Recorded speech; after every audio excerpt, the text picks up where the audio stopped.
Rama Rama, Hare Hare.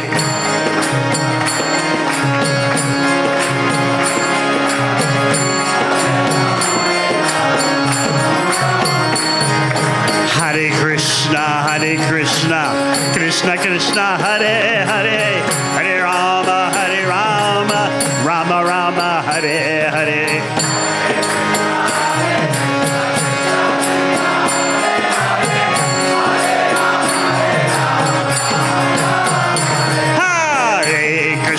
Hare Krishna, Krishna Krishna, Hare Hare, Hare Rama, Rama Rama, Hare Hare.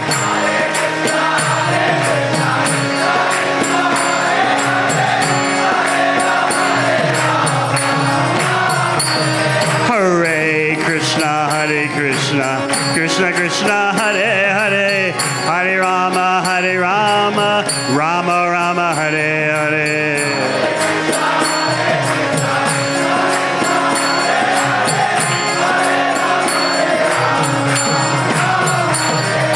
Hare Krishna, Krishna Krishna, Hare Hare, Hare Rama, Rama Rama, Hare Hare.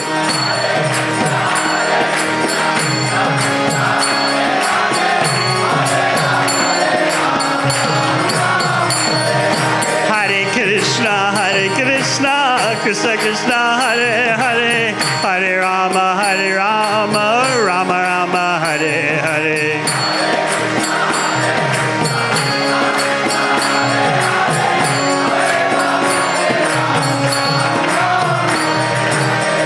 Hare Krishna, Krishna Krishna, Hare Hare, Hare Rama, Rama Rama, Hare Hare.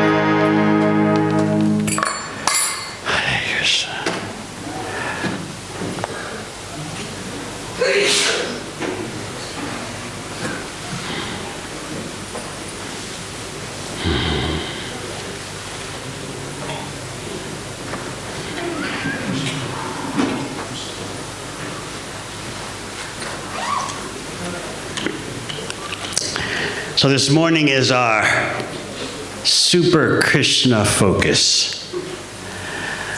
There's so much confusion in the world about who is Krishna. Not only in this world, but also in the higher planets. Still, there's wonder, who is this Krishna? Perhaps you thought about it yourself. Yesterday we spoke about how in order to have authentic knowledge, you need to hear from authentic sources. You just can't hear about Krishna from anyone. The person has to be authorized.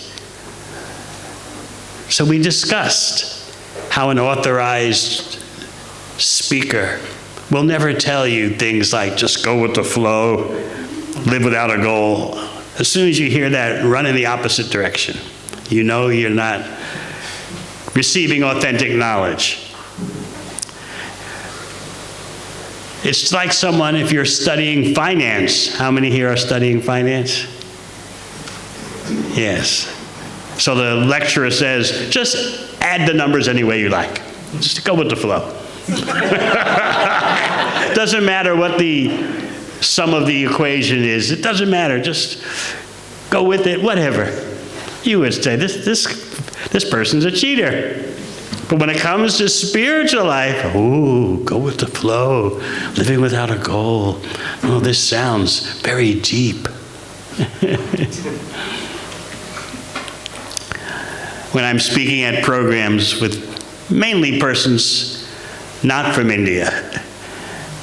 I recite one famous Western philosopher who said a statement that people in the West often think is so deep and so profound.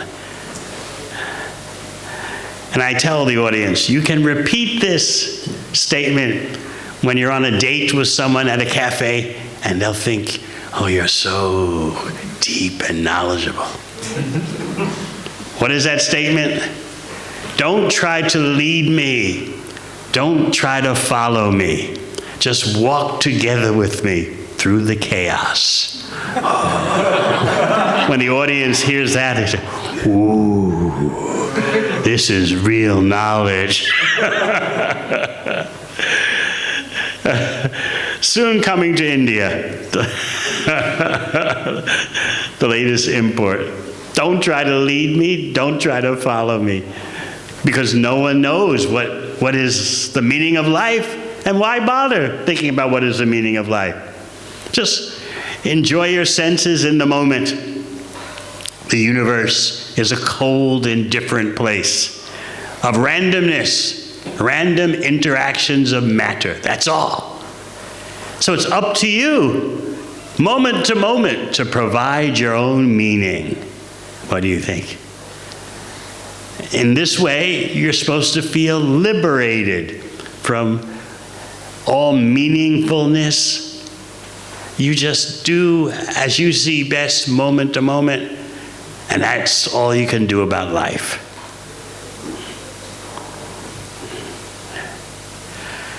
As another famous Western philosopher said, to me, human life seems like a great mistake. So these are considered the acharyas, the gurus. And they're speaking like this. What does Krishna offer to you? First of all, understand how authentic knowledge is transmitted. Let's go to Bhagavad Gita, chapter 4, text 2. Not only will this verse teach you how Bhagavad Gita is transmitted, but also what happens when the clear meaning of Bhagavad Gita becomes lost. Ready?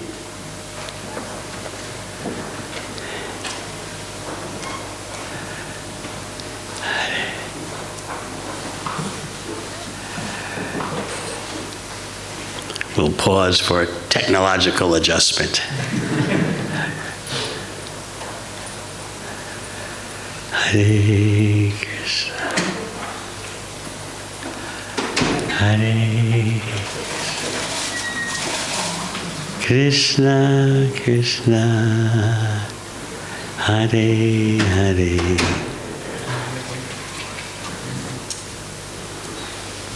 Hare Rama. Is there any hope, or just now coming?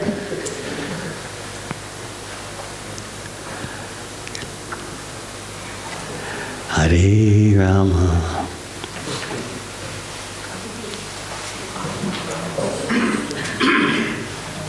Hare Rama. All right, we're ready. Okay. Huh?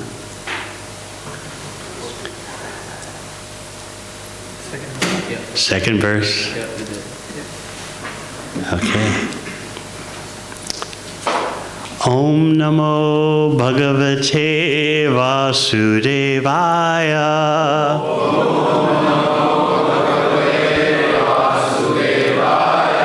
Om Namo Bhagavate Vasudevaya.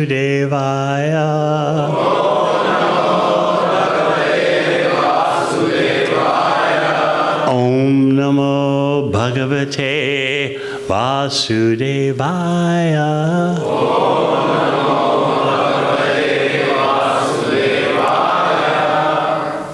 So Krishna is speaking about how genuine knowledge is transmitted. Evam parampara praptam imam rajasayo vidu sakale neha mahata yogo nasta parantapa. This supreme science was thus received through the chain of disciplic succession, and the saintly kings understood it in that way. But in the course of time, the succession was broken, and therefore the science as it is appears to be lost. So first of all, and Srila Prabhupada emphasizes this at the very beginning of his purport, actually, Bhagavad Gita is not meant for mental speculators. It's meant for the chiefs of government. That's surprising to you, isn't it? You would think Bhagavad Gita is meant for just priests and professors at universities. But no, it's primarily aimed at those in charge of governments. How could that be? Because the first purpose of a real government is to protect people from materialistic desires. To protect people from hunger, from catastrophes, from disasters. Bhagavad Gita considers that to be so obvious it's not worth mentioning. But the chief purpose of the government is to protect people from lust, anger, greed, madness, envy, and illusion. How many of you would ever think of approaching your prime minister of whatever country you identify with? Approaching your prime minister and saying, "Are you protecting me from lust?" No, the people want the opposite. Protect us from the lack of lust. Protect us from any measures that bring about mind and sense control. Save us from that. So the more the government allows illicit activities, intoxication, meat eating, illicit sex, and gambling, the people seem happier. Oh, we can do anything. We can do what we like. So now we find out that Krishna is primarily focusing, not exclusively, but primarily on the executive heads of state and telling them this is your duty to make your government such that society has a smooth road to self-realization and enlightenment.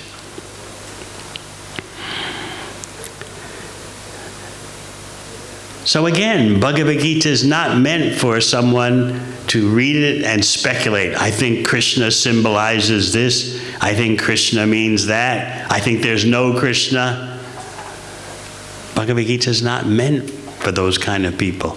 It's primarily meant for those who will govern society based on the advice of real brahmanas. How many of you know what a real brahmana is? As you know, the situation about brahmanas has deteriorated so much in India.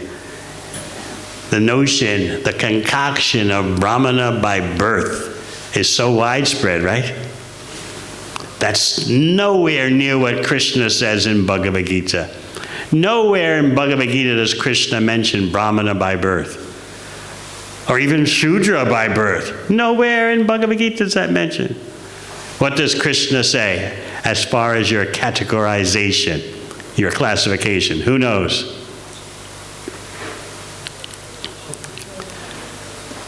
No one knows. Yes, sing it out. You know? Categorization by the work we do, by the quality of the work we do. Guna karma vibhagasha, by the quality of your life and your activities. I often have to give the example. Suppose you have some heart problem. Will you just go out looking or applying to the government? Send me someone whose father is a heart surgeon. Never mind what the person is. But if he has a father who's a heart surgeon, I accept him as a heart surgeon. Would you do that? So why then would you accept a Brahmana by birth?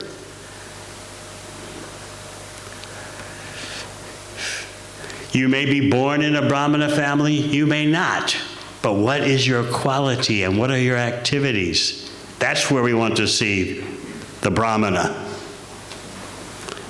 So Krishna is saying that I'm giving knowledge meant for governing people. And implicit in Krishna's statement is that a real government takes advice from the Brahmanas and then from real Brahmanas and then executes. And therefore Krishna says, this Bhagavad Gita was understood by Rajarshis, saintly kings, Raja, Rishi, combination of both. But what happened? Bhagavad Gita was lost? What do you think? But in the course of time, the succession was broken, and therefore the science as it is appears to be lost. It's not that the shlokas, the verses were lost. The precise, correct meaning was becoming distorted. Therefore, Krishna himself came to speak Bhagavad Gita again. So please understand, it's not that the verses, the shlokas were lost.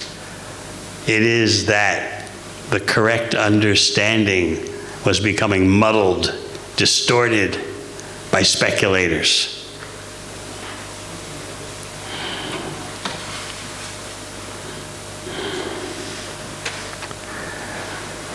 This is the way of the material world. Because of the time factor, even transcendental knowledge, although not lost, can become covered, just like the clouds cover the sun. The sun's not lost, but the clouds can cover the sun so that an unintelligent person says, the sun has gone away, there's no more sun.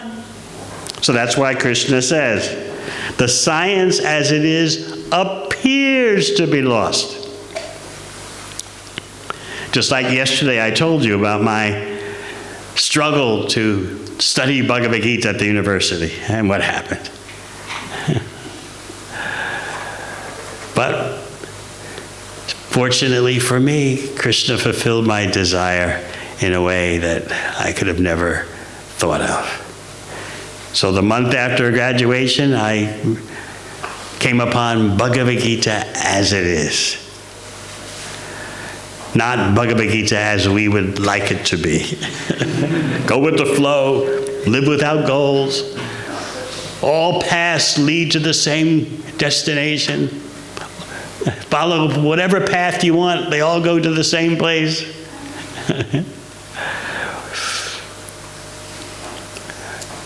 Become a devotee, worship any god you like. It doesn't matter, you'll wind up in the same place. Brahma, Shiva, Durga, Indra, Chandi, Mumba Devi, whoever you like. They're all just doorways to the same thing. Nowhere in Bhagavad Gita is this said. So these distortions have caused so many problems in India today and the rest of the world. People think Indian spiritual knowledge means worshiping many gods. All the same. That's what people think.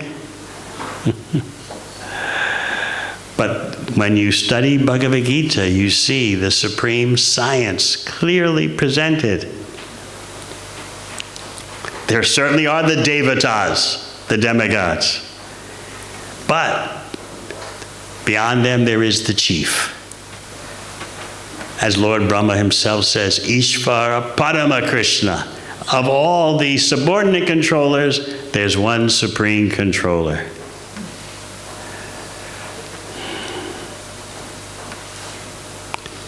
How many of you in your growing up heard this notion that worship any of the gods, whatever you like? Raise your hand. How many?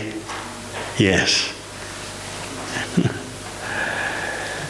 Worship anyone you like. Who knows? Something may happen. Worship this one, that one, that one, that one. Broad coverage insurance policy.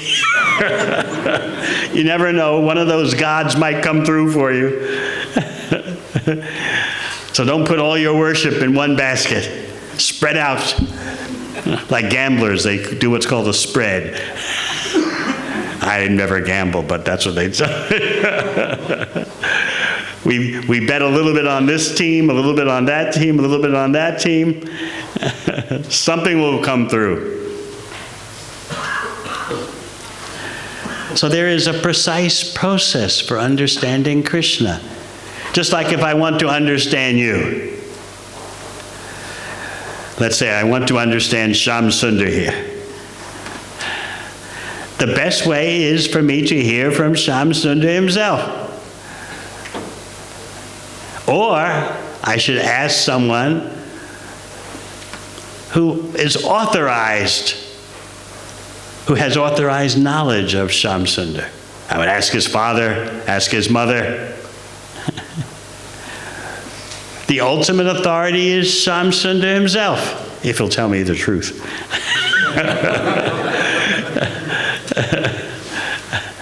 I asked him yesterday, is he still following the NBA basketball teams? Oh, no. Then his father was there. I asked his father. His father said, he's doing his university studies very nicely at the computer, but then sometimes.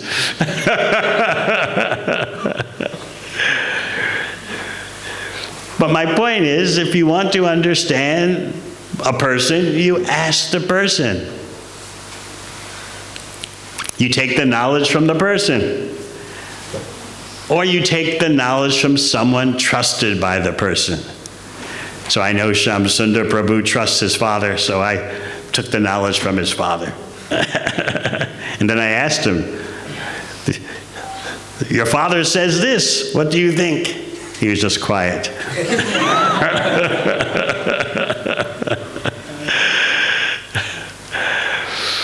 In Bhagavad Gita, Krishna is not quiet. He's explaining himself. Let's go to the next text.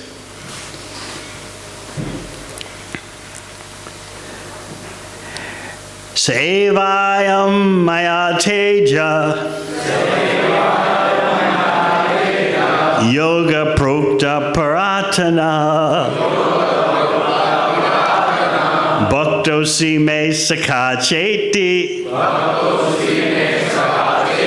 rahasyam yetat uttamam. That very ancient science of the relationship with the Supreme is today told by me to you, because you are my devotee as well as my friend, and can therefore understand the transcendental mystery of this science. So this refers to what we were speaking about yesterday, state-specific.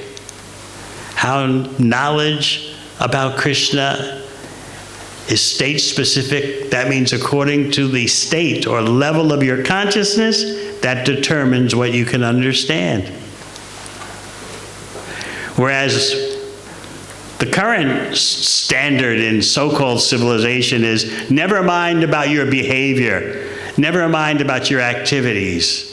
That has nothing to do with how your intellect functions.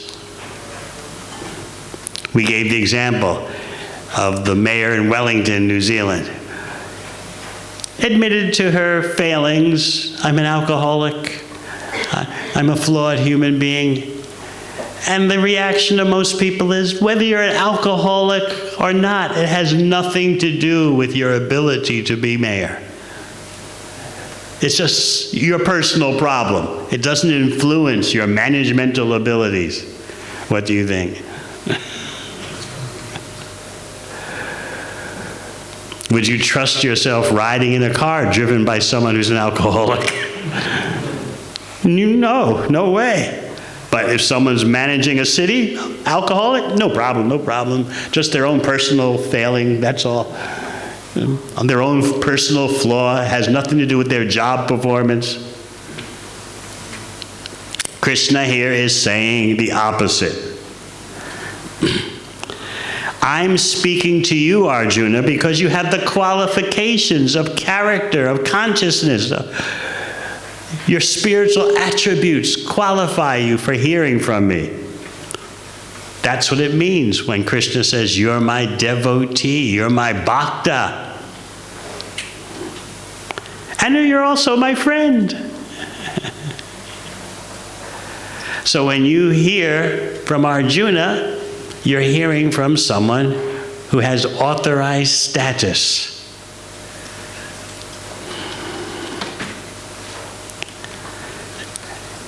And what Krishna says about Arjuna also applies to any genuine hearer of Bhagavad Gita. You can understand what Krishna is saying because you are his devotee and friend.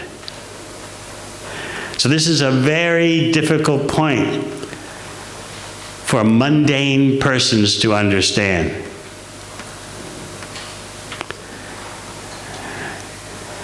Sometimes scholars protest about Prabhupada's commentaries on Bhagavad Gita. Why is it that he says we can't understand just because we're speculators, just because we're not devotees? How does that stop us from understanding Bhagavad Gita? Why does he say like that? Some of them become angry. Anyone can pick up the book, read the Sanskrit, there it is, come up with your own meaning. Present it all as symbolism and mythology. Anyone can do that. Can do this. What is the problem? Why are you bothering us with these Hindu cultural taboos? You have to be a bhakta to understand Bhagavad Gita. Anyone can understand it. What is the difficulty? Krishna is, he's a concept meant to please the sentimentalists and the intellectuals. Krishna is the Hindu forest love god. Krishna is a human being who cheated on the battlefield of Kurukshetra when Karna was killed. Krishna dances in the middle of the night with girls. They don't understand. Krishna is not a flesh and blood human being. Krishna is the source of everything, and that means the source of all morality. Everything is Krishna's energy. So when Krishna is dancing with his girlfriends in the middle of the night, they're all his energy. Can you do that? Can you dance with girls in the middle of the night and say, they're all my energy?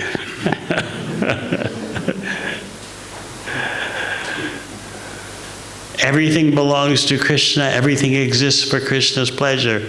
That is the ultimate morality. So it's very important from the very beginning of our approaching Krishna to understand how to understand Krishna. Again, if I want to understand Shyamsundar Prabhu, there's a correct process. I talk to him, I talk to his mother, talk to his father.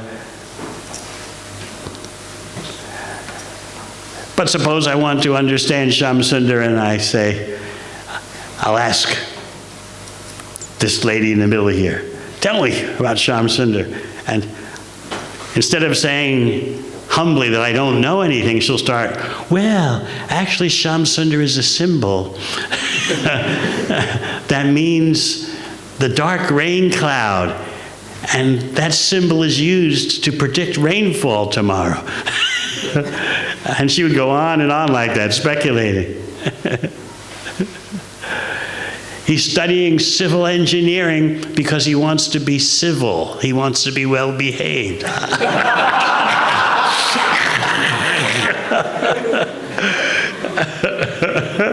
You can really speculate, right? So similarly, if you want to ruin your understanding about Krishna, you don't take Krishna's words straight. You twist them. You forget all about Krishna's requirements. Be my devotee, be my friend, and then you can understand the transcendental mystery of this science.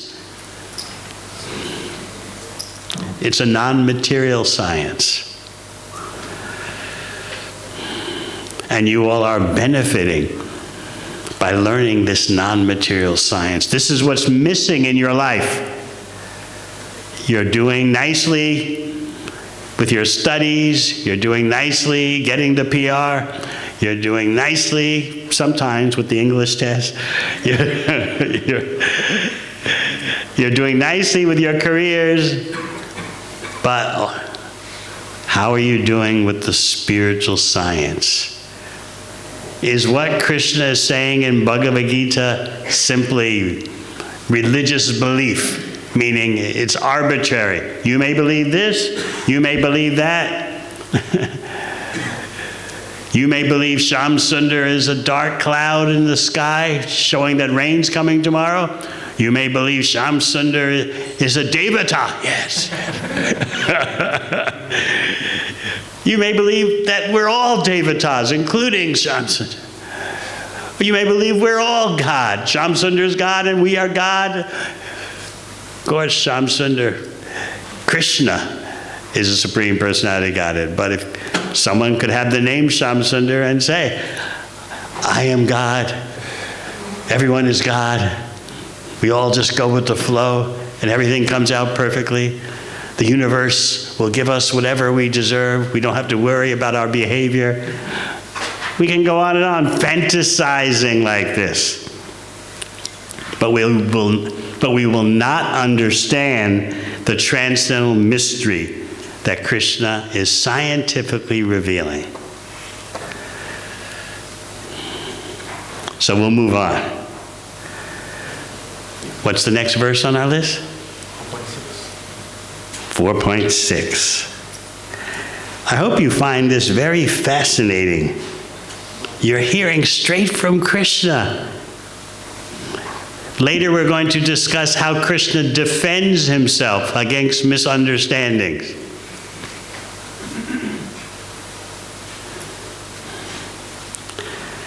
Just like if you hear that someone is spreading rumors about you, misunderstandings about you, you feel motivated. No, it's not like that. Let me explain myself. If we say Shyam Sundar Prabhu is simply a dark rain cloud, and he's sitting right here, no, I can tell you who I am. We say, no, we don't want to listen to you. Let us go on speculating. Just be quiet.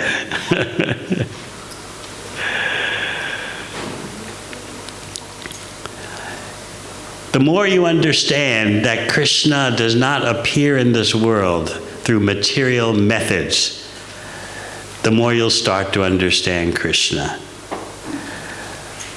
How does Krishna come? If you say he's a Supreme Personality of Godhead, then how is it that he's in this world? But Krishna's presence in this world is untouched by the material energy. How can he do that?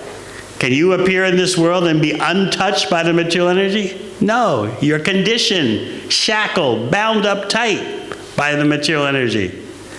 But Krishna can appear in this world and be untouched by the material energy. Why? Who knows? Because the material energy is his. It's under his control. It's Krishna's yoga. Yoga means also the display of abilities.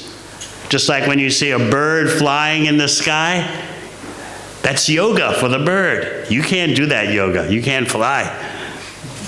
Or earthworms tunnel through the soil while eating it and passing it out the other end. You can't do that. But that's worm yoga. So yoga, like fish, can breathe underwater. You can't do that.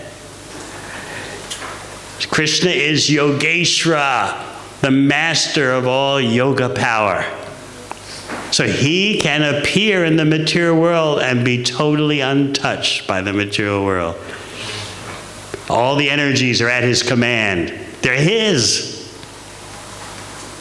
But people misunderstand. Oh, Krishna was in this world. He's just like us. Let's continue. This is text 6 of chapter 4.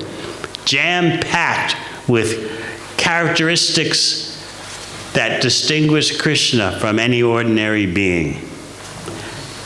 Ajopi sannavyayatma Bhutanam Ishvaropi san Prakritim Samadhishtaya Sambhavam Yatma Mayaya. So we're going to go through this verse element by element. Aja.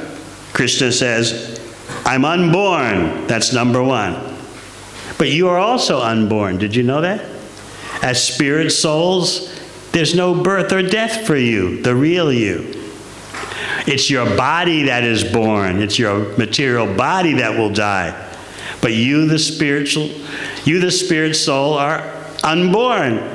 You have that same quality as Krishna. But you don't have the same quantity as Krishna. You're tiny, finite. Krishna is infinite, unlimited.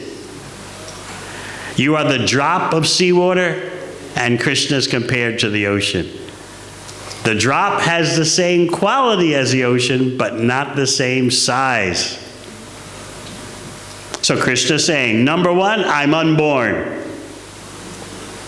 Even though I appear to take birth, Krishna says, from Vasudeva and Devaki, still, I'm unborn.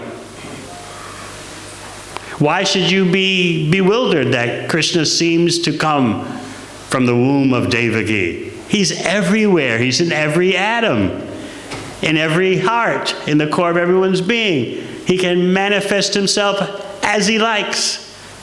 You can't say, no, Krishna, you can't come.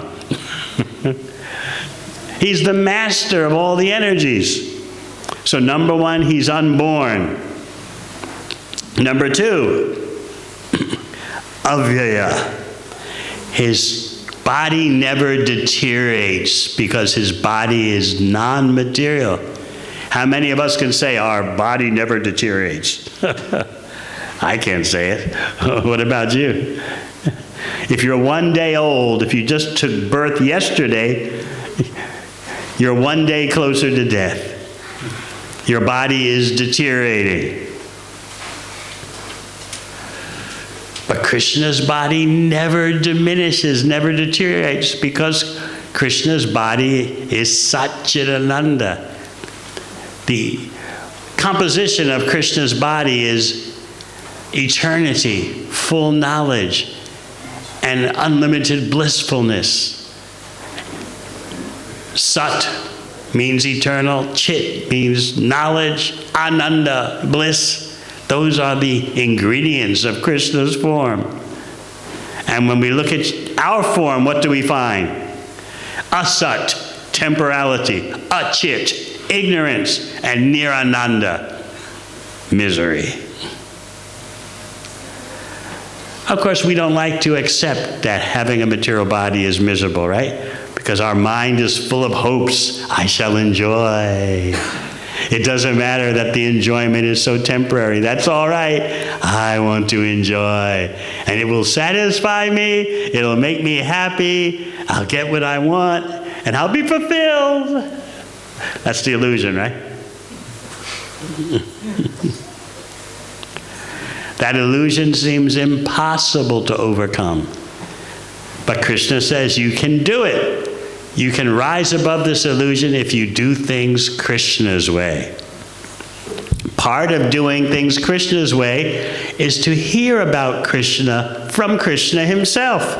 And that is the inconceivable advantage that Bhagavad Gita gives to you. You can hear about Krishna straight from Krishna. So number one, Krishna's unborn. Number two, he has a spiritual body, transcendental body that never deteriorates, never diminishes. Number three, Bhutanam Ishvara. He is the controller of all living entities. This point even bewilders Lord Brahma sometimes. How can this human-like person, Krishna, be the controller of the whole existence, even of Brahma himself?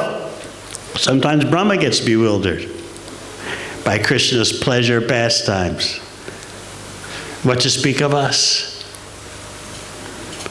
So here Krishna is asserting himself. I am the controller of all living entities. Don't be fooled by my human-like pastimes, my human-like Leela. So yes, unborn, a transcendental body that never deteriorates, Lord of all living entities. But Krishna says, even though these three things about me are there, I still come to the material world. Because you may say, all right, you're unborn, your body never diminishes, you're the controller of all living entities, so what would you be doing coming to the material world? But Krishna says, I still come to the world where everyone has temporary bodies that are born and deteriorate. I still come. The example Srila Prabhupada often gave is that sometimes the governor, the head of state, goes to visit the prison. Some foolish prisoners could think, the government is a prison. The governor is a prison like us. He's come to visit the prison. He's one of us. But no, the governor can enter the prison, inspect it, and leave. But the prisoners can't leave. So Krishna is asserting here that although he's transcendental, he still comes. So what do you say about that? No, you can't do that. You're the supreme. You have no business coming to the material world. But the material world is Krishna's energy. He can come as he likes. He can appear as he likes. So this verse is very important for understanding Krishna. And he says he comes how? How did you come to this world? How did you come to this body? You don't know? Huh? Through our parents. Through your parents' reproduction. Biological combination of the contribution from the man and from the woman. That was the opportunity for your coming. But Krishna doesn't come like that. He appears by way of his spiritual potency. Krishna is not a product of biological combination. He comes his own way. He has his own conduit, his own road, so to speak, which is non-material. He has an energy that arranges for his appearance in this world, and he's always untouched by the material energy. He comes through the conduit, through the pipeline, so to speak, of his spiritual energy. Can we say that about ourselves? That we came to this world through the conduit of our own energy? No, you were forced to come by karma. How many of you remember choosing your parents? Oh, I want to be born in Chandigarh. Anyone?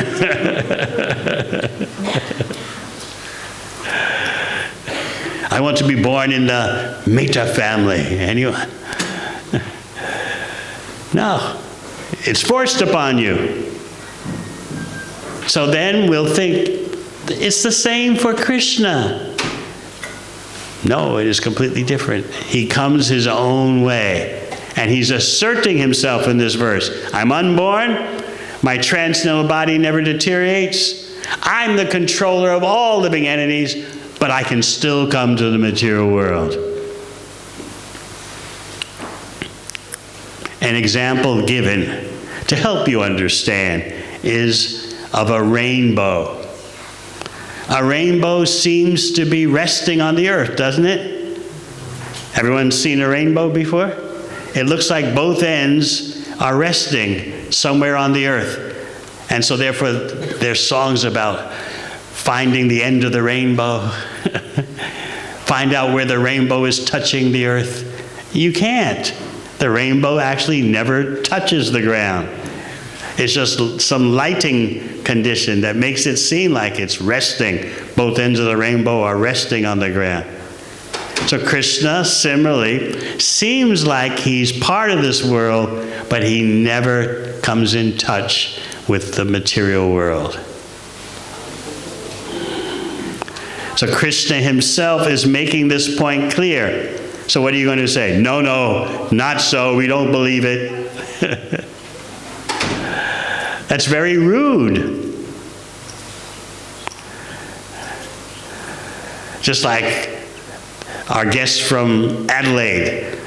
We could ask them, what is Adelaide like? And they try to tell us. And then we say, no, it's not like that. They would feel, oh, who are these people? We know. We have been in Adelaide for several years, studying hard. It's an easier place to get PR, Adelaide, than Melbourne? Yes, they know. It's not that they were spontaneously attracted to pure love of Adelaide.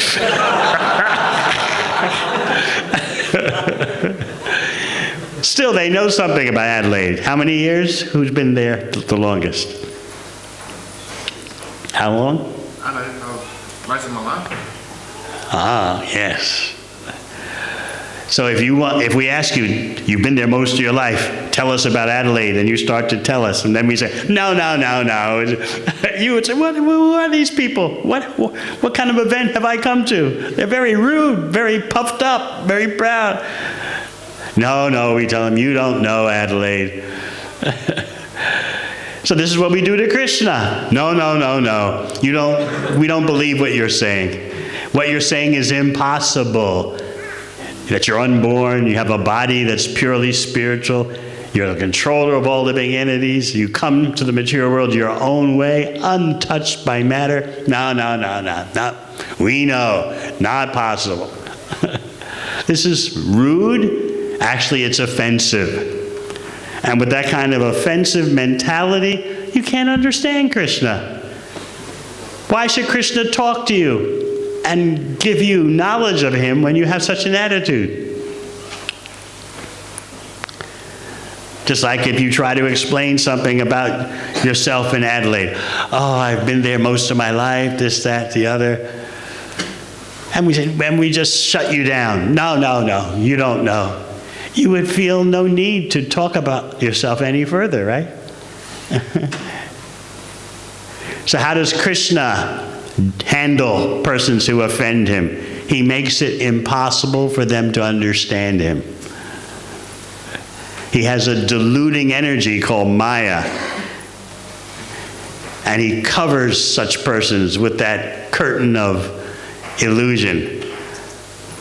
And so they can never understand Krishna. They can't see. They can't understand. They can't hear about Krishna.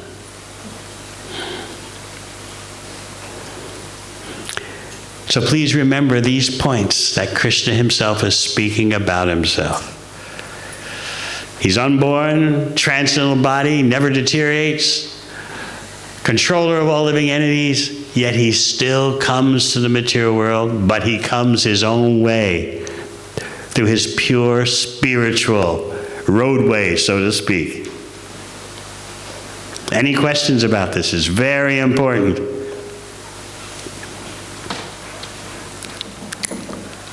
Or you knew all this already? We're having this discussion because we want to be clear that Krishna is not mythology, Krishna is not a concoction, Krishna is not someone's invention. Krishna is for real, as the ultimate source, the cause of all causes, just as Lord Brahma himself says. Ishvar Parama Krishna, Lord Brahma says, Satchidananda Vigraha. He's the supreme controller. He has a body of eternity, knowledge, and full bliss. Anadi Adi Govinda. He has no origin beyond him. He is the origin himself. Sarva Karana Karanam. He's the cause of all causes. So what does materialistic society try to get you to do? It tries to get you to live your life without any concern about what is the ultimate source, what the ultimate origin of everything is. It's not important. Just get on with your life, make money, have children, have a hobby. Why you worry about what is the ultimate source? How could you be so foolish? That means you're unproductive if you start worrying about these things. You start thinking about who is the ultimate controller, you'll lose your competitiveness at the workplace. Just focus on the moment. Or if you want to worry about the future, think about your investment properties. That's okay. But your future after death, how could you be so impractical to think about your future after death? But you're thinking about your investment properties, oh, that's okay. Very good, very good. Thinking about your next life? Ridiculous.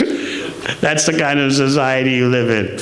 It's embarrassing, isn't it? We have surrendered to such ignorance in the name of progress and advancement. Who am I? I don't know. What, you think I have time to think about who I am? I'm a hardworking person. I got a family, wife, children. Second wife, anyway. Divorced, but I still got one.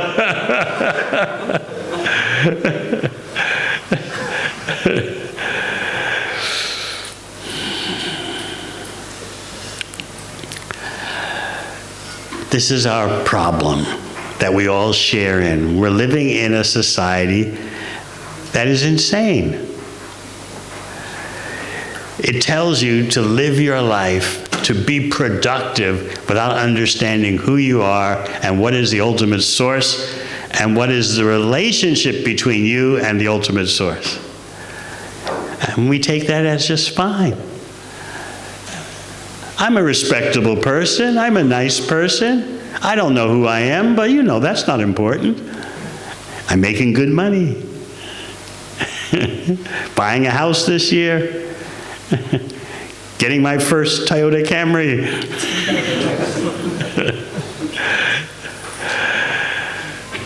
This is the tragedy. So this weekend is meant to motivate your thinking process. For this weekend, you have the time and the encouragement to deal with yourself for the sake of yourself and your future families, if you don't have one already. Otherwise, when you marry and have children, your children ask you, Father, will they call you Pita or Father? Huh? Papa, all right. Papa, what is the meaning of life?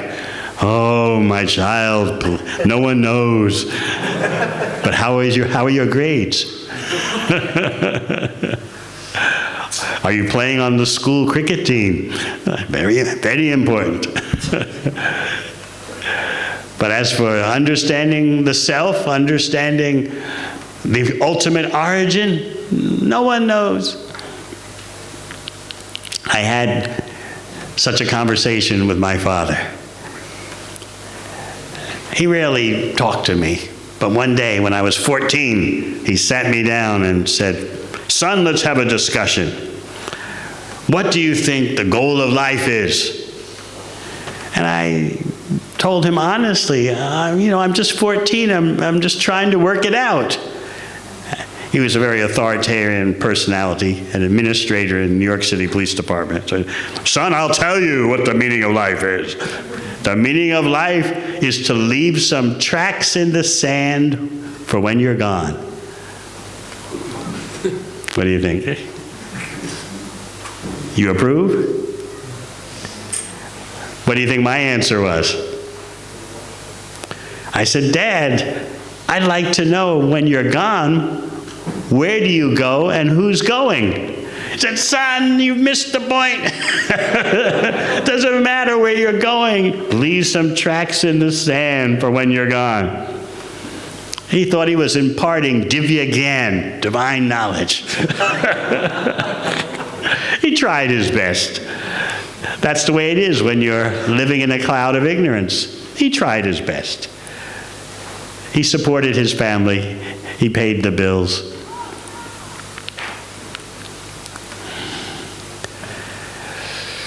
So you have this rare privilege this weekend of being able to focus on what is your real mission in life and to readjust. In fact, to transform your lifestyle for the sake of you, your future family, unless we have some future brahmacharis here. No. Huh? What? I saw a hand raised? Yes? Maybe. Okay, maybe he's good enough.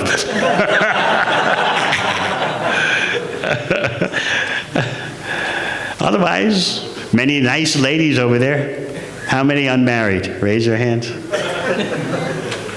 All married. One unmarried. 2, 3. They're just examples of the high-quality persons who come here for a weekend like this. Thank you all for coming.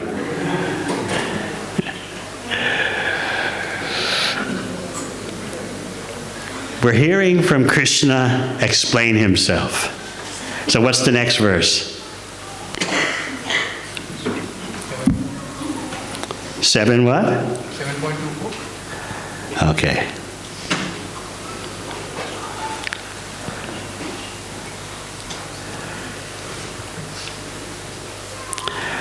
This is a very important verse because Krishna is clarifying a common misconception. Avyaktam vyaktim apanam manyate mam abuddhayaha param bhavam ajananto mamavyayam anuttamam. Unintelligent men and women who do not know me perfectly think that I, the Supreme Personality of Godhead, Krishna, was impersonal before and have now assumed this personality.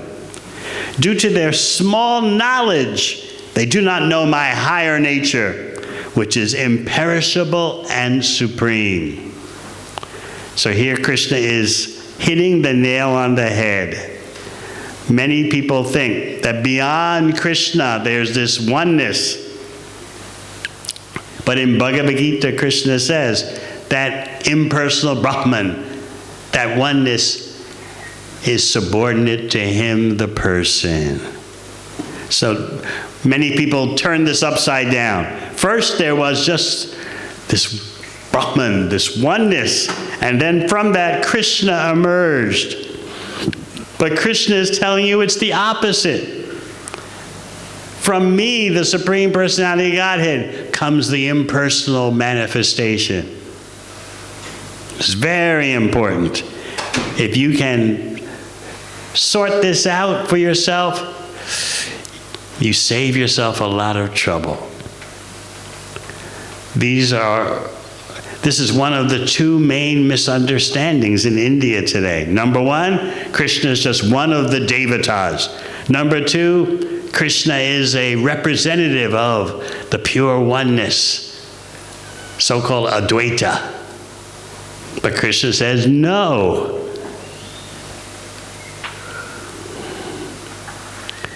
So people often protest that how can form, qualities, activities, everything to do with Krishna, how can that be the ultimate? We've never seen a person like that, so it can't be true. But they are right that they've never seen a person like Krishna, but that doesn't mean Krishna is not true. I could say, I've never met before someone who's spent most of their life in Adelaide. I've never met such a person. Does that mean it can never happen? So Krishna is saying, just because you've never met or never heard of a person like me, that doesn't matter. I still exist in this way, in that way, in that way. So he's protesting in this verse. Just like if you're misunderstood, you'd protest. Oh, you're from Adelaide because when you got out of prison, they said you had to live in Adelaide. We can speculate wildly like that. And then you would protest. I've never been in prison. I'm an upstanding citizen, a gentleman. So Krishna is protesting. Unintelligent persons think that first I was impersonal, or I'm a product of the impersonal. And I've now assumed a body, a form, activities. People who say like this, they don't know me. Param bhavam ajananto. They don't know my higher nature, my supreme nature. Krishna says this twice in Bhagavad Gita. Param bhavam ajananto. You don't know my supremacy.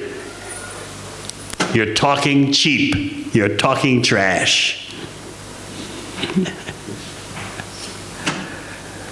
Just like at sports events, sometimes the athletes, they trash talk each other, right? I think in cricket, someone told me they call it, the Aussie cricket team always is famous for sledging. Yes. So all that kind of talk goes on. But here Krishna is clarifying the situation. Krishna is telling you, don't give me this sledging, this trash talking. I'm telling you how I am, who I am. So any gentleman, any lady will take this straight from Krishna. If we don't, it means we've got some problem preconceived in our mind. No. Just like if you say to someone, Krishna is the Supreme Personality of Godhead, what could one of their answers be? No, not Krishna. If they say that, they must have some other idea. So tell us the other idea. Often they can't. Just not Krishna. No.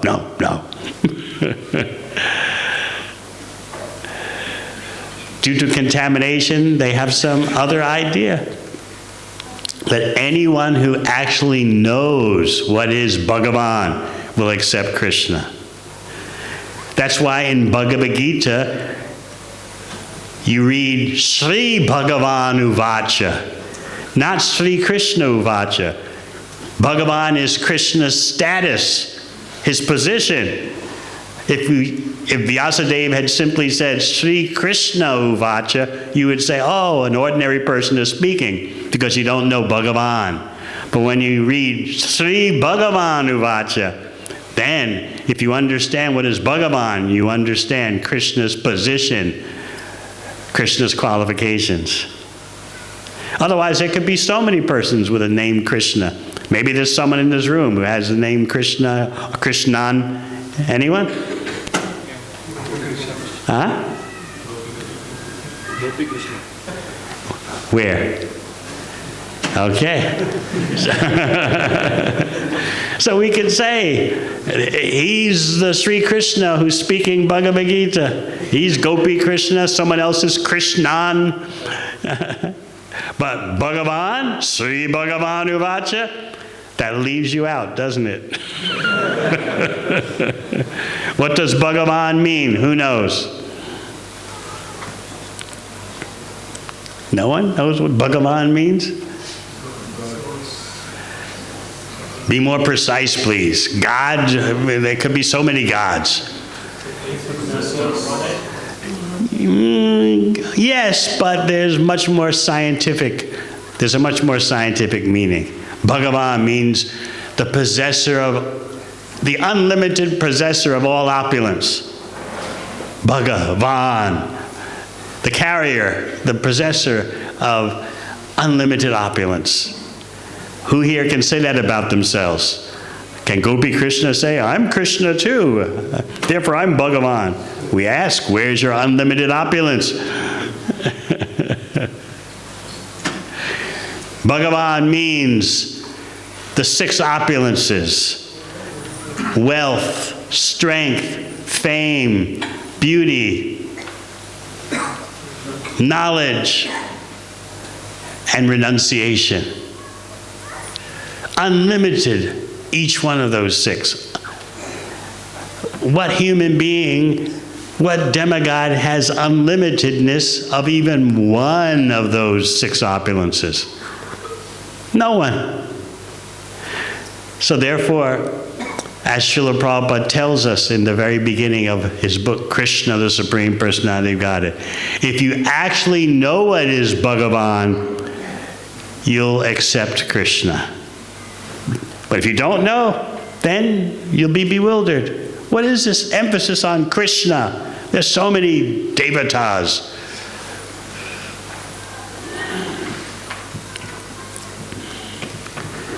What does it mean that Krishna has unlimited renunciation besides unlimited wealth, strength, knowledge, beauty, fame? It means he creates this material universe, and there are countless material universes. He creates the material universe and then says, okay, you live in it your way, do what you like, and when you get beat up and tired, then you approach me. That's renunciation, that's detachment. You wanted a playground in which you could pretend there's no Krishna, no ultimate controller? You just want to go with the flow and live without a goal? Okay, here's the world. Go for it. That's detachment. That's renunciation.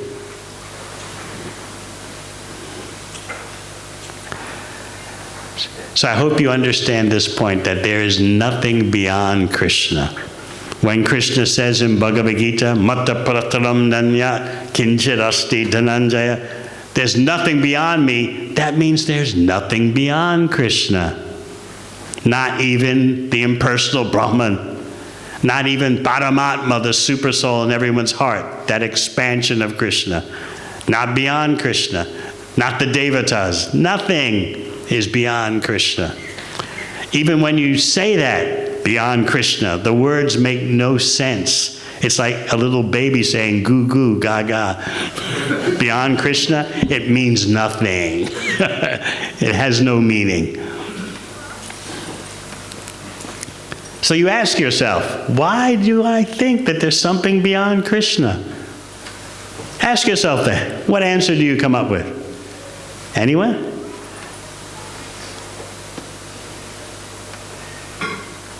You may say, oh, but in our family tradition, we worship this Devata, we worship Shiva, we worship Chandi, we worship Mumba Devi, we worship this one, that one. It's family tradition without knowledge. But we're talking about the science of the Supreme here. What's the next verse? 9.11. 9.11, okay. Again, Krishna is complaining. Krishna has a right to complain. You don't want him to defend himself? So we'll chant 9:11. Avajananti mamudha manushim tanamastritam param bhavam ajananto mama bhuta maheswaram. Krishna speaking strongly. Fools deride me when I descend in the human form. They do not know my transcendental nature as the Supreme Lord of all that be. So this is the second time that Krishna says, Param Bhavam Bhajananto. They don't know my supremacy. They don't know I'm above everyone and everything. They're fools. They think, oh, look, Krishna looks just like a human being. He is a human being. Krishna says, no, you're a fool if you say like that. In fact, it's the other way around. Human beings look like Krishna a little bit. But not that Krishna looks like human beings. Don't put the cart before the horse. So Krishna, again, is emphasizing, you don't understand my supremacy. Why don't we understand Krishna's supremacy? We don't want to hear about it. We're too busy thinking we are the supreme. Now you might say, how is it that we think we're the supreme? We want to be the controllers and the enjoyers. So as I often explain, that if you want to be happy, if you want to enjoy, what's the first thing you have to do? Who knows? Kirtiman Krishna, you must know. The controller. Yes, you have to control. Think about that. Whenever you try to enjoy, to please yourself by pleasing your family, whenever you try to do that, there first has to be some control, no matter how subtle. Does anyone have difficulty seeing that? You have to shape the situation. That means control the situation so that you get the outcome you desire. Maybe it's just changing your hairstyle. Maybe it's just having your nails done. But you're hoping to influence the situation in that way. Maybe it's by going to a fitness center and making bigger muscles. You're hoping this will allow me to influence situations. Well, probably most of you never go to fitness centers, right? Everyone always tells me, Maharaj, yoga comes from India, but Indians never do it.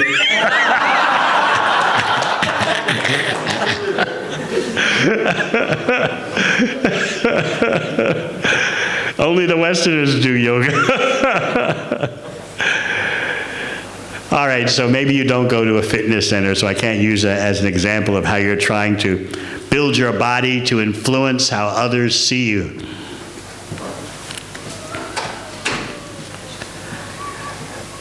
But you're trying to get PR because that will produce, you hope, a better situation. So trying to get the PR is an attempt to control. You understand? Control your outcomes, control your future. And then when it's time to marry, whether your parents arrange the marriage or you pick the one you want to marry through romance, still you're trying to control your future. Let me do this and I'll get such and such an outcome. Last time I was in Adelaide, we had a nice gathering there, and so many of the young men, I don't call them youth. You see, in the West, if you call someone a youth, it means they're under 16. But in India, it means they're under 30. So I call them young men.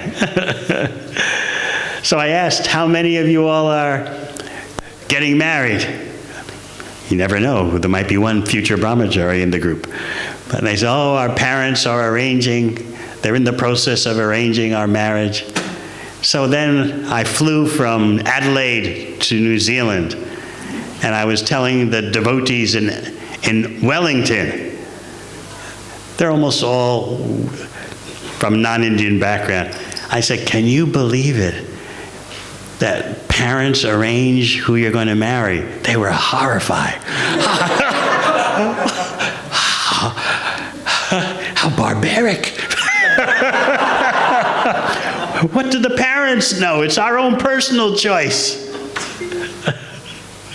But I explained there's so much love and trust in the Indian family that the children will accept and trust the choice their parents make.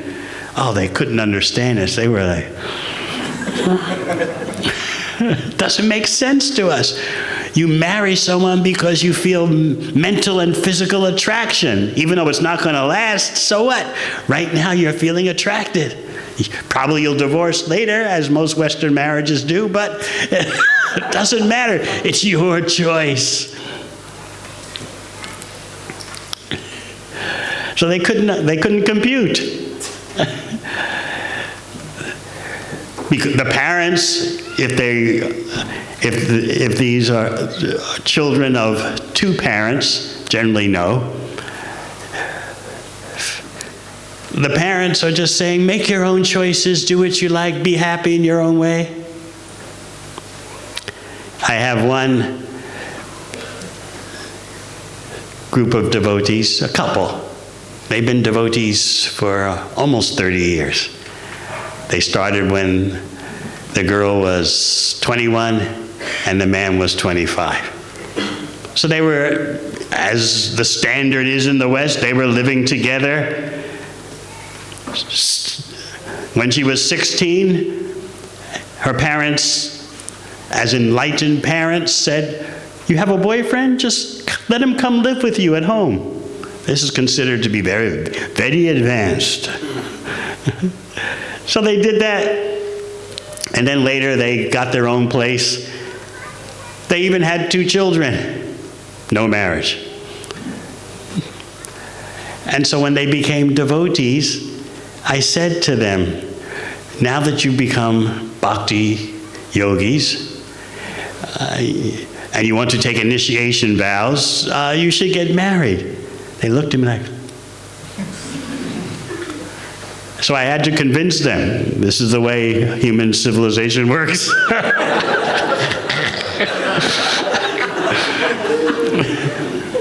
So then the girl went, she was, by that time, maybe 23, with a 4-year-old daughter and a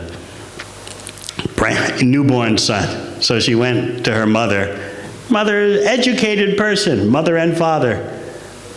Not, you would say, not low class in terms of money, but educated with investment properties. That means doing very well.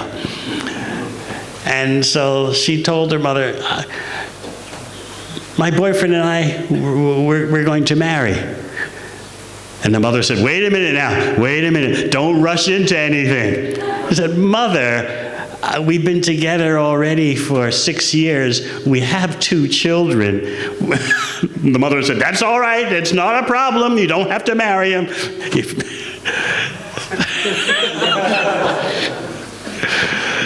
So you can imagine what their reaction was when I told them I was just talking to some young men from Adelaide and their parents are arranging their marriage. They were like, They couldn't calculate it, couldn't compute. Their computer locked up.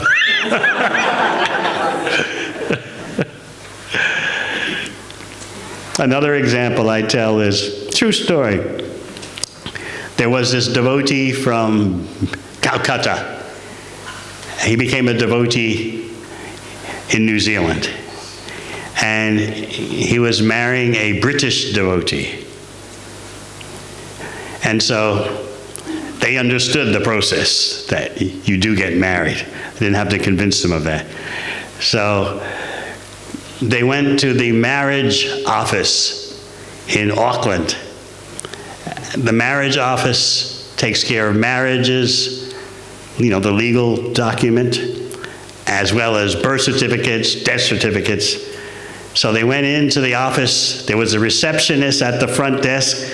Behind the receptionist were like 20 secretaries on their computers.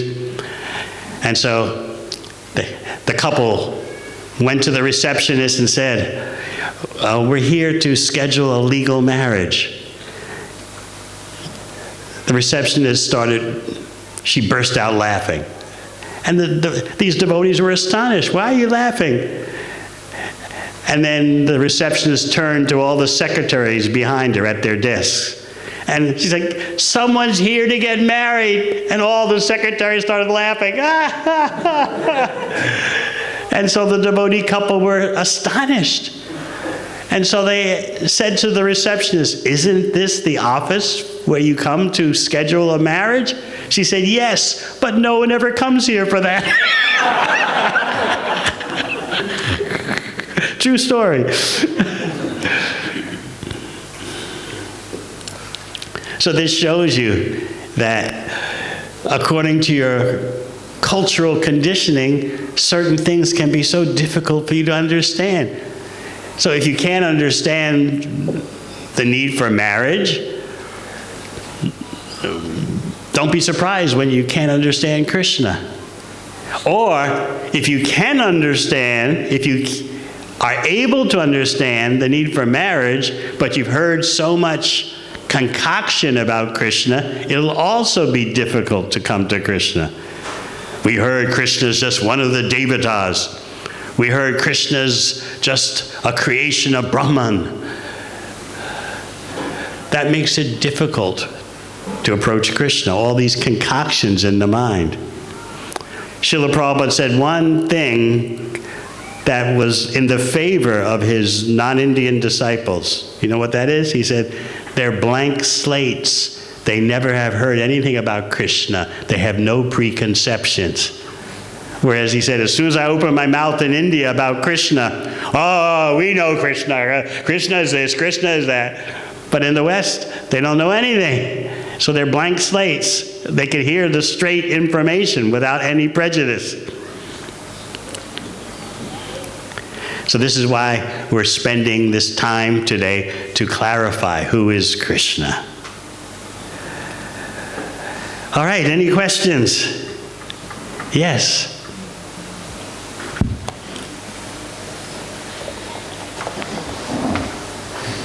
Hare Krishna. Hare Krishna. Press the button. Green light on. Hare Krishna Maharaj. You mentioned that one of the qualities of Krishna is renunciation. Yes, And that's one of the 6 opulences that Bhagavan has unlimitedly. And he is renunciated from the material world and everything that lies here.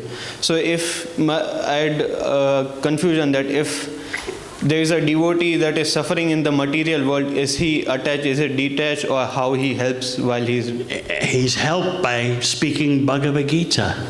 He helps by sending his devotees to recruit you. So yes, he's detached, he's renounced.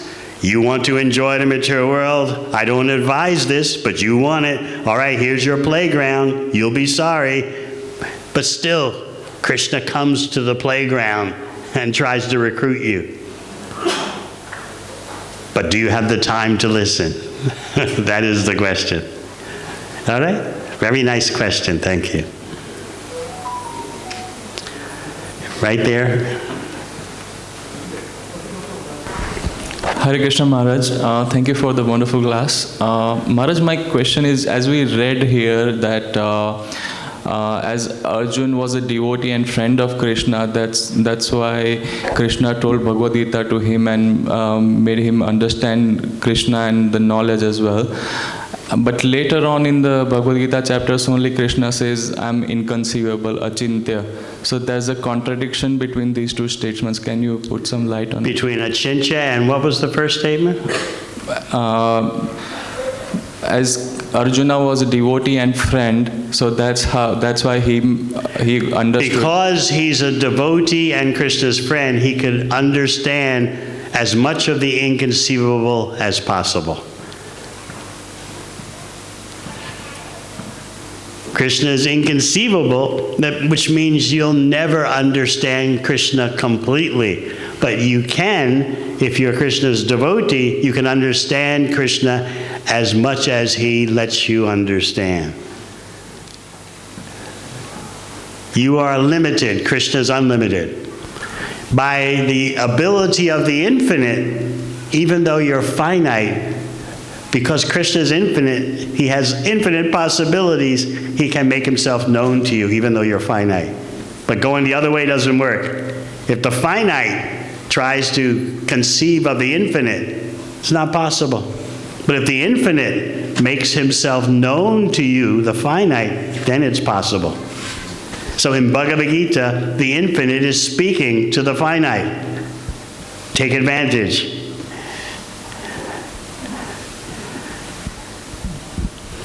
Thank you.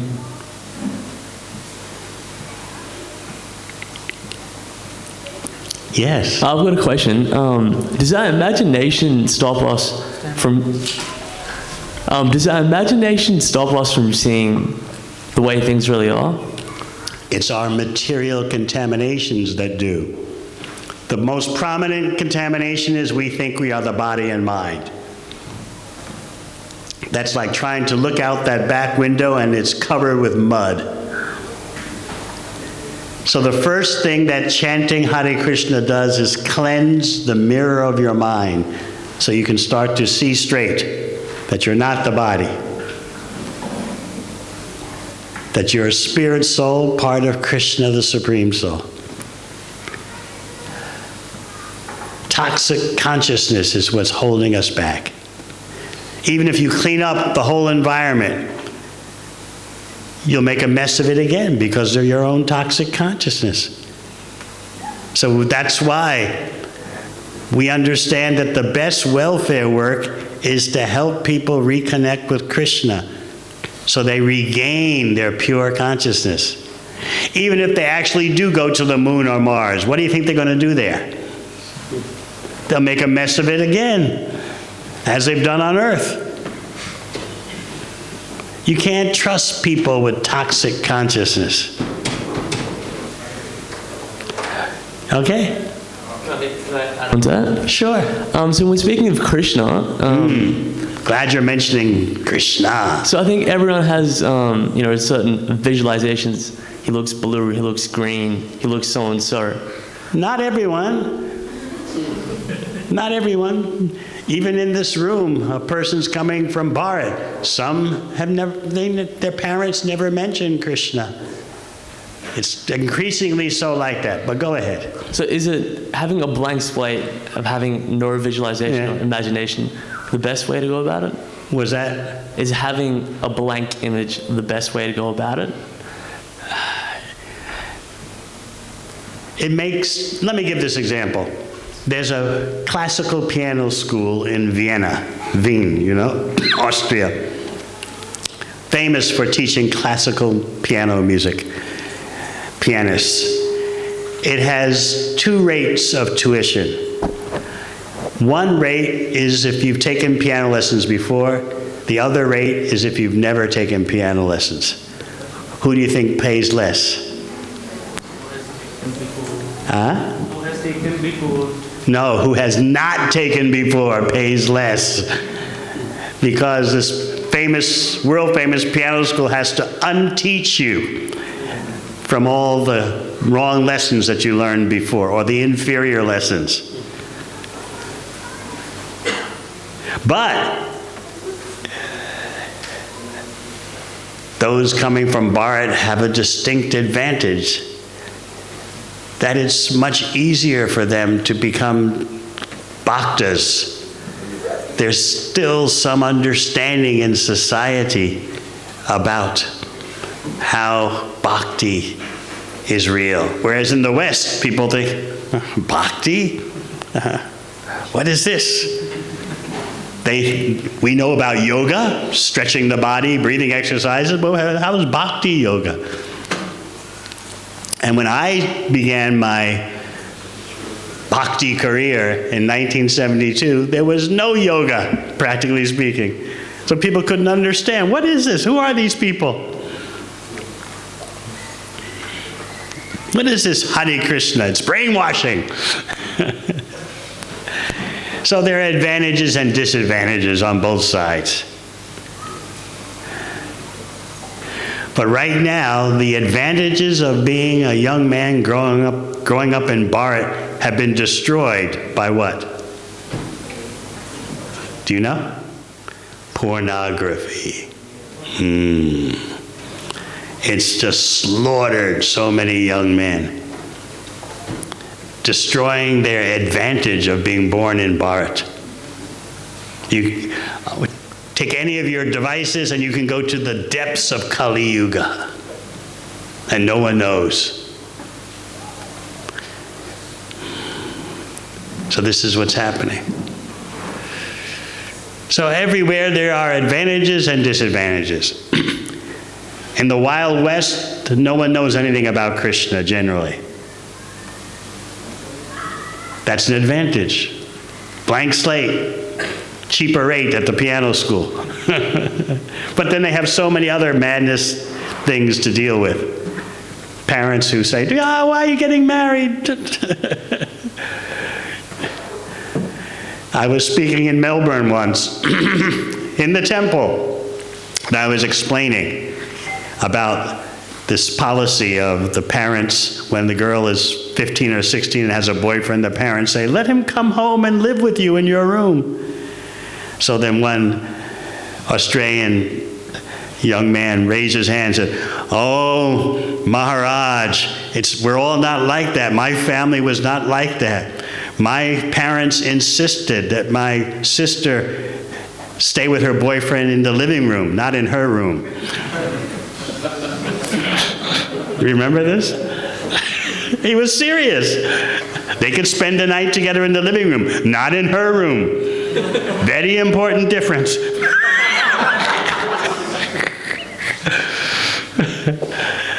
So at least in India, there's still some conception of what is human civilization.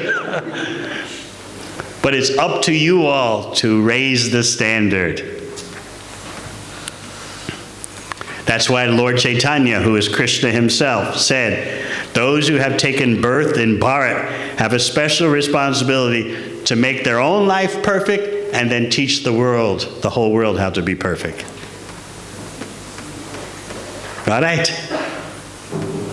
Still not satisfied? More? Sorry? Huh? Can I add on to that? Another question. Yeah. So I find myself often, when I'm going to temples, you look at all the pictures and, all the paintings into that. I find myself oftentimes hallucinating on those images and... Images of what? Images of, a particular god. So, for example, in the temple, there'll be an image of God with blue skin and 6 hands. That's oftentimes what I imagine when I'm chanting.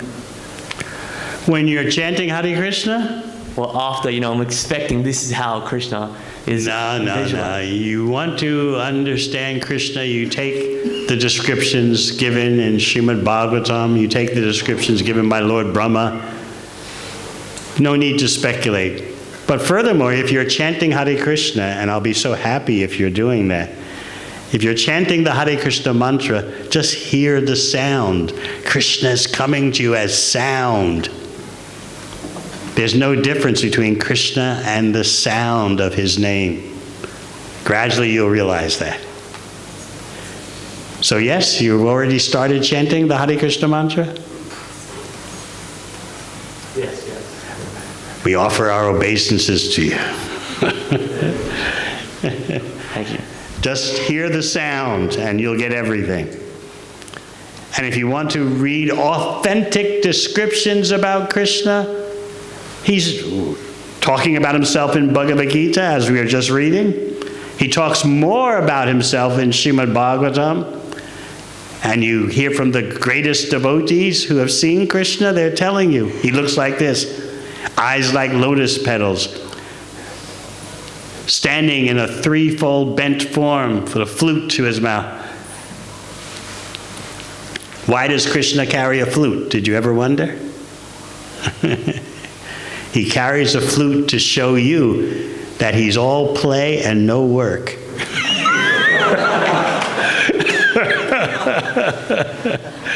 For your play, for your enjoyment, you have to work, right?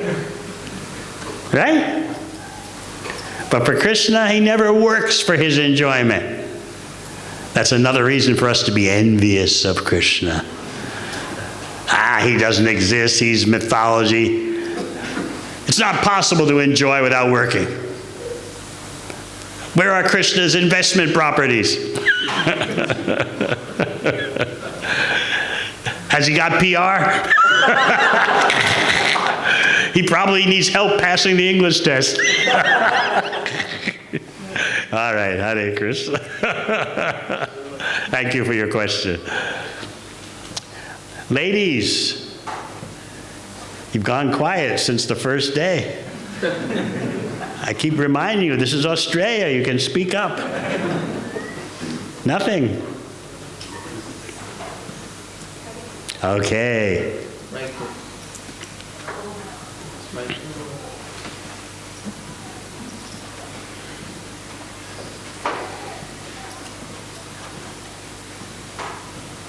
Maharaj, it's working. Yeah.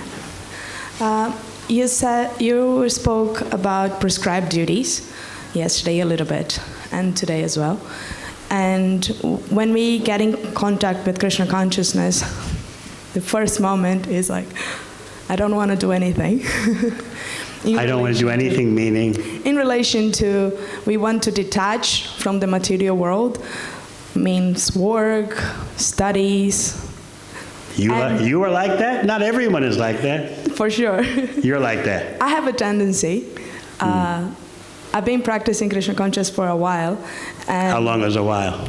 I was born in Krishna, like my parents are devotees. So. But still, that doesn't mean you could be doing your own thing.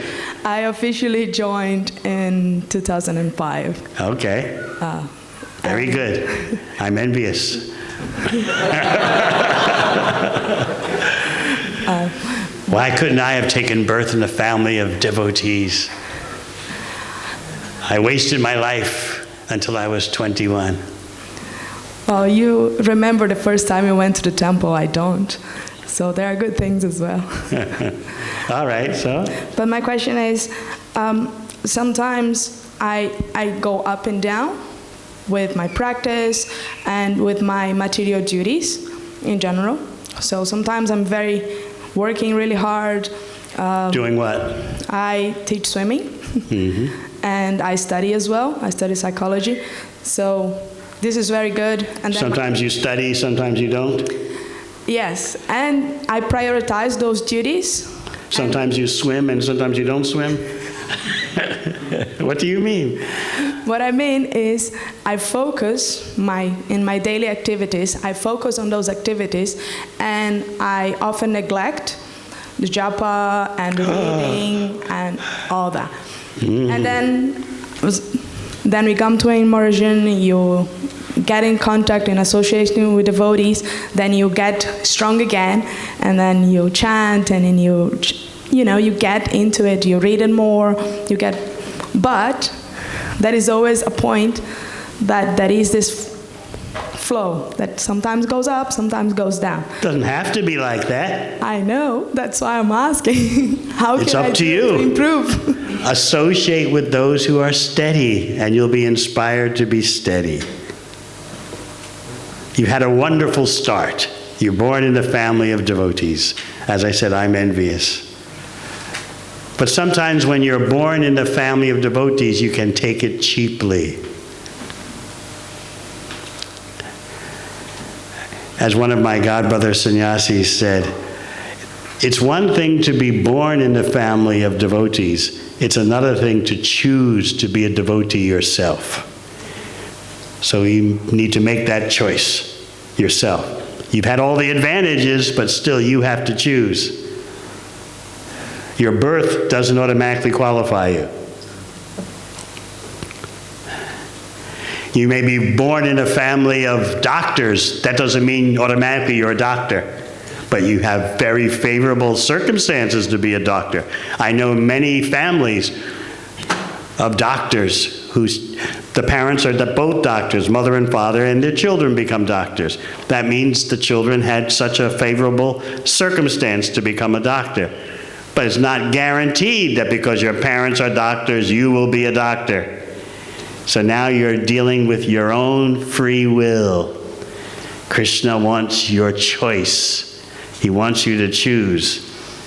He's not forcing you with a gun held to your head. Come here, love me, be happy. You were born in a family of devotees. You must do this.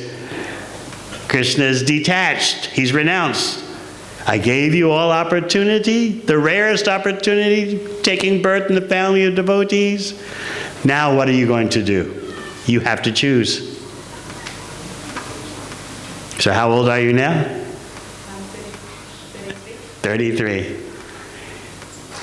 You don't know how long you'll be in this world, in this body, so it's good to make the conscious choice very soon. All right? Okay, so I thank you. We want to 2 hands are up. All right, all right.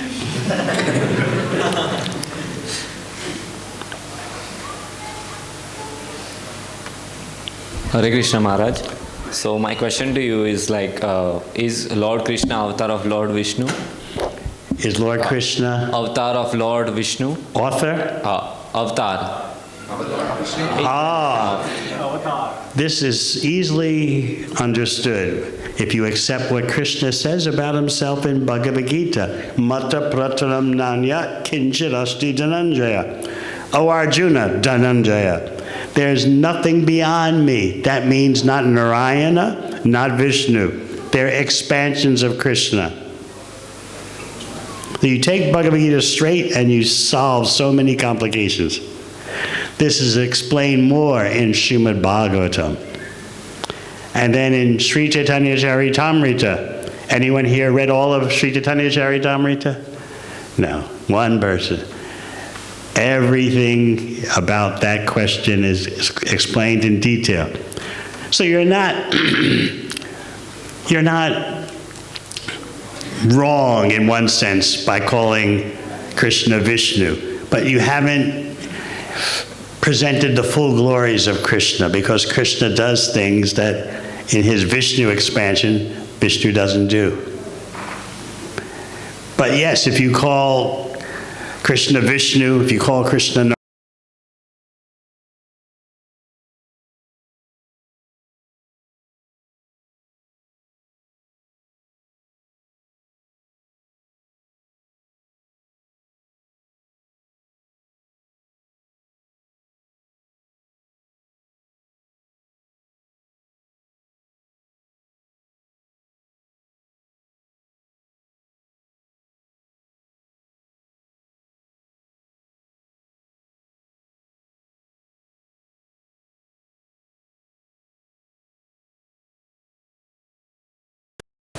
I'm trying to understand your logic here. Even after born in a Christian family, what changed your life that you could understand Krishna and we are still struggling? I read Bhagavad Gita as it is and took it seriously when I was 21.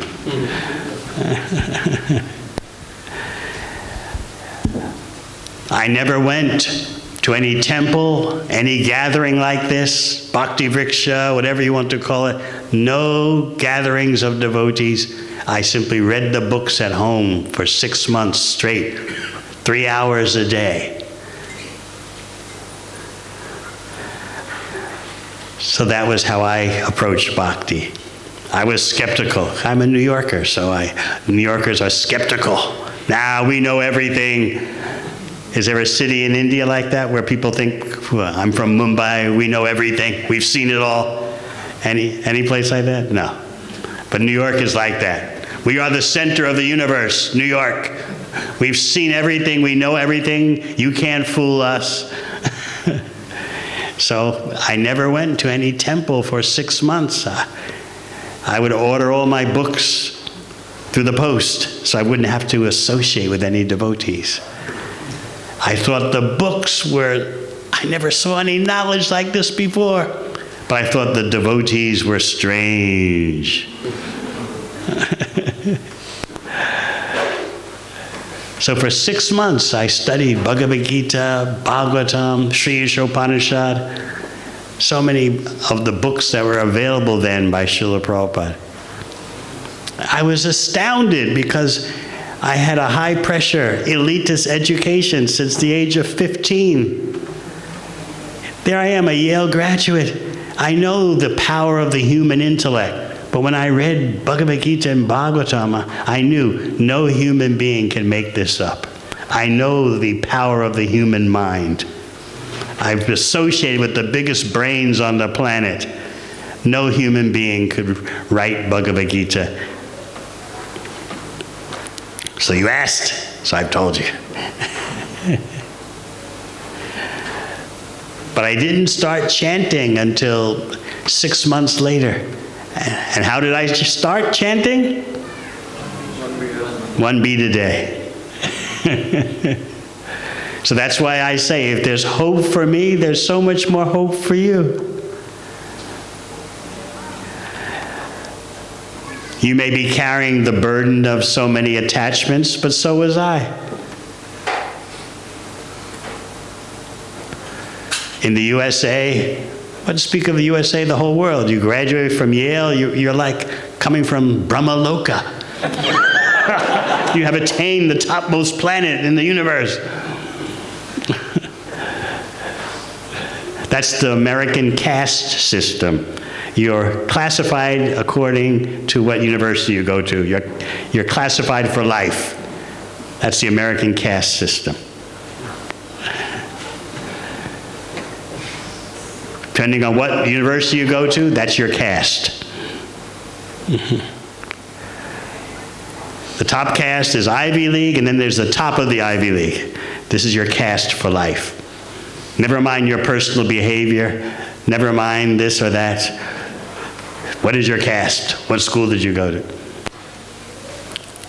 I remember a few years ago, I was talking to one American parent of an American devotee. He came to New Zealand to visit her. And so she introduced him to me. And I couldn't believe it. 2 minutes into the conversation, he looks at me and says, "What school did you go to?" that's the USA. I couldn't believe it. But he wants to know, what's your caste?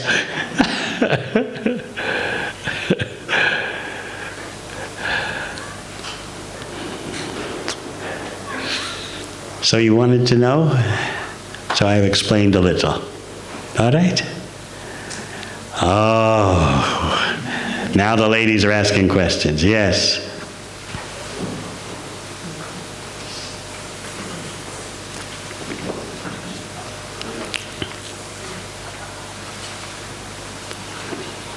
Hare Krishna Maharaj. Actually, we always talk about Krishna. We always attend classes of Krishna. What's that? We always talk about Krishna and we attend Bhagavatam classes and everything. And I read also Bhagavad Gita.